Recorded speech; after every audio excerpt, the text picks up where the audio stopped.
আমার নবীর শান কমাবার জন্য, আমার নবীর মান ঘটাবার জন্য আবু জেহেল, আবু লাহাব সবাই মিলে একত্রিত হয়ে আমার নবীকে ডেকেছেন এবং হাবিবে ইয়ামানিকে ডেকেছেন। হাবিবে ইয়ামানি যখনই আমার নবীর দিকে দর্শন করেছেন, যখনই দেখেছেন, দেখার পরে আর হাবিবে ইয়ামানি চেয়ারে বসে থাকতে পারলেন না। হাবিবে ইয়ামানিও আমার নবীর তাজিমে দাঁড়িয়ে গেলেন। এই দিকে তার পাশে যে বসে গুটুর গুটুর করনে वाला, নবীর শানে গুস্তাখি করনে वाला, সে তখন ভাবছে উঠবো না বসে থাকবো, উঠবো না বসে থাকবো। সে তো বসেই আছে, সে ভাবছে উঠবো না বসে থাকবো, কারণ নবীর শান ও মান দেখাবার জন্য তো তিনি তো ঘাটাবার জন্য এসেছেন। তারাই তো নবীর শান বেড়ে যাবে, নবীর মান বেড়ে যাবে, নবীর মান বেড়ে যাবে। এই জন্য কি করলেন, আর থাকতে পারলেন না, বরং তাকেও উঠতে হলো। জোরে বলুন সুবহানাল্লাহ। আবু জেহেল তো নবীর শানে উঠতে হলো। এবার হাবিবে ইয়ামানি তখন ডাকলেন, তোমার নাম কি?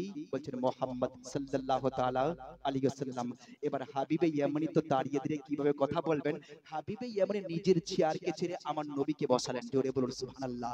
আর এদিকে আবু জেহেল যে ছিল, যে চেয়ারে বসে, তো আমার হাবিবে ইয়ামানি যেহেতু বাদশা ওনাদের ডাকে এসেছেন, এবার ওই যে আবু জেহেল বসে আছেন, আবু জেহেল ভাবছে আমি কি করব, আমি যদি বসে থাকি তাহলে আমি যাকে ডেকেছি ও দাঁড়িয়ে থাকবে, কারণ উনি তো নিজের চেয়ারকে মুহাম্মদকে বসিয়ে দিয়েছেন।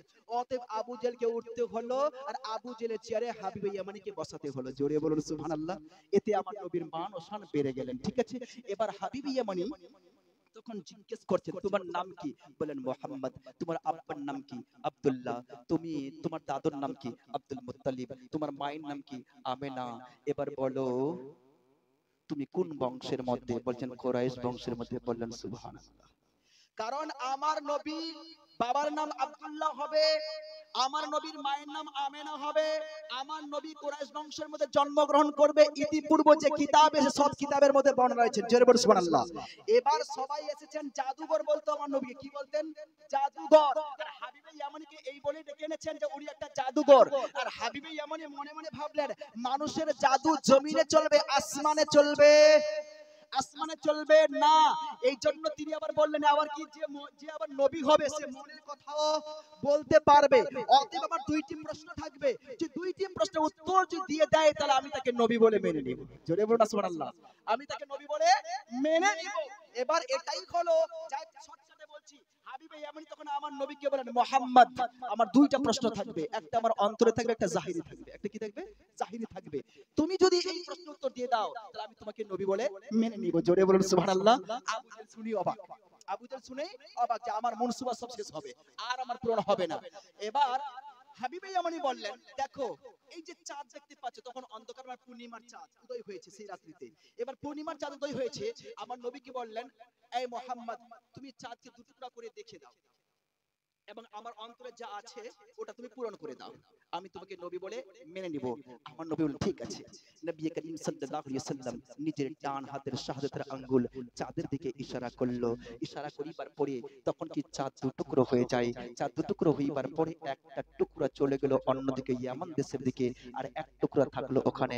আবার আমার নবী ফিরিয়ে এনে আবার চাঁদের সঙ্গে মিলিত করে দিলেন। জোরে বলুন সুবহানাল্লাহ। এবং হাবিবে ইয়ামানিকে বলেন, হাবিবে ইয়ামানি আপনার মনে যা প্রশ্ন আছে সেটাও আপনার উত্তর হয়ে গেছে। জোরে বলুন সুবহানাল্লাহ। আপনি বাড়ি যান, বাড়ি গিয়ে দেখতে পারেন আপনার মনে যা প্রশ্ন আছে। তখন তিনি কিন্তু বুঝে নিয়েছেন। তখন হাবিবে ইয়ামানি বলেন, চলো বাড়ি চলো। এবার সঙ্গে সঙ্গে হাবিবে ইয়ামানি নিজের সৈন্য সামন্ত নিয়ে বাড়ি গেলেন। বাড়ি যখনই ঢুকেছে একদিক থেকে শব্দ আসছিল, আব্বা আব্বা আব্বা আব্বা আব্বা বলে বলে কেউ যেন ডাকিতেছেন। হাবিবে ইয়ামানি সারা জীবন ধরে মনে করেছিলেন, কে আমাকে আব্বা বলে ডাকবে, কে একবার আমাকে শুধুমাত্র আব্বা বলে ডাকুক। কারণ তার একটা মেয়ে ছিল, সেই মা সেই মেয়ে দুই পা দ্বারা লেংড়ি, দুই হাত দ্বারা লুলি, দুই কান দ্বারা বহরি এবং দুই চোখ দ্বারা আন্ধি ছিল, মুখ দিয়ে কথা বলতে পারতো না।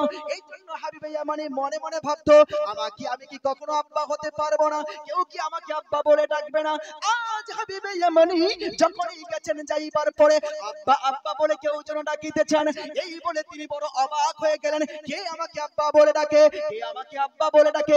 এবার থেকে দূরের মধ্যে একটা ছোট্ট মেয়ে দৌড়াতে দৌড়াতে দৌড়াতে দৌড়াতে আব্বার কাছে আসলেন। এসে তখন জড়িয়ে ধরলেন, বলেন, আব্বা আমি হলাম আপনার পঙ্গু মেয়ে। জোরে বলুন, আরো উঁচু স্বরে বলুন, আমি আপনার তোমার পঙ্গু নেই। ওগো বেটি তুমি ভালো হলা কি করে? তোমার তো দুই পা লেংড়ে ছিল, দুই হাত লুলি ছিল, দুইটি চোখ অন্ধ ছিল, দুইটি কান বহরা ছিল, তুমি মুখ দিয়ে কোনো কথা বলতে পারতে না। এই জন্য কি হলো? তখন সেই মেয়েটা বলতে লাগলো পড়ুন আব্বা লা ইলাহা ইল্লাল্লাহু মুহাম্মাদুর রাসূলুল্লাহ। বেটি কলমা তোমাকে শিখালো কে? তুমি তো কলমা আগে জানতো না, এটা তোমাকে পড়ালো কে? তখন বলতে লাগলো আব্বা আমি আজ রাত্রি বেলা ঘুমাইয়াছিলাম, হঠাৎ করে দেখতে পেলাম একটা সুন্দর চেহারা বলা আমার কাছে এসে গেছেন। আসিবার পরে আমার উপরে নুরানি হাত ফেললেন, নুরানি হাত ফেলিবার পরে আমাকে বলেন বেটি কলমা পড়, বেটি কলমা পড়। সে আমাকে কলমা পড়ালেন লা ইলাহা ইল্লাল্লাহু মুহাম্মাদুর রাসূলুল্লাহ।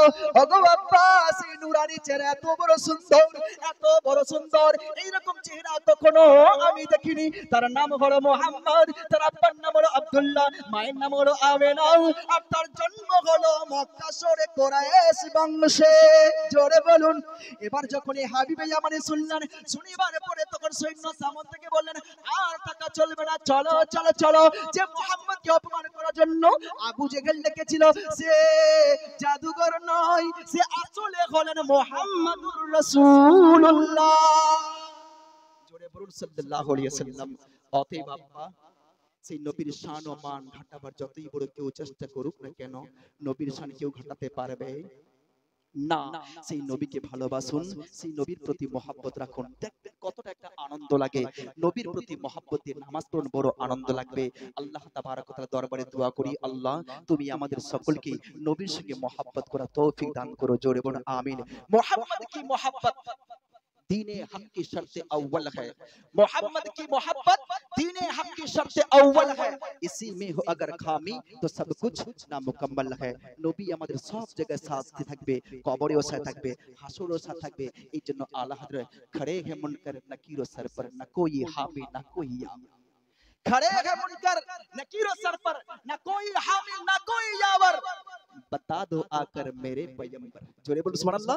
बता दो आकर मेरे पैगंबर के सख्त मुश्किल जवाब में है, के सख्त मुश्किल जवाब में है। হাসরে জান আমার নবী আসবেন। আলা হযরত বলেন কি খোদায়ে কাহার है गजब पर, खुदाए काहर है गजब पर, खुले हैं बदकारियों के दफ्तर। खुदाए काहर है गजब पर, खुले हैं बदकारियों के दफ्तर। बचा लो आकर मेरे पैगंबर, बचा लो आकर मेरे पैगंबर के सख्त मुश्किल हिसाब में है, के सख्त मुश्किल हिसाब में है। जोरे बोलুন সুবহানাল্লাহ। আল্লাহ গো তুমি আমাদের নবীকে সাথে রেখে আমাদের কবর হাসরকে শাফাত করে আমাদের সকলকে জান্নাতবাসী করিও। জোরে বলুন আমিন। একবার পড়ুন আস্তাগফিরুল্লাহ রব্বি মিন কুল্লি যামবি ওয়া আতুবু ইলাইহি লা হাওলা ওয়া লা কুওয়াতা ইল্লা বিল্লাহিল আলিয়্যিল আযীম।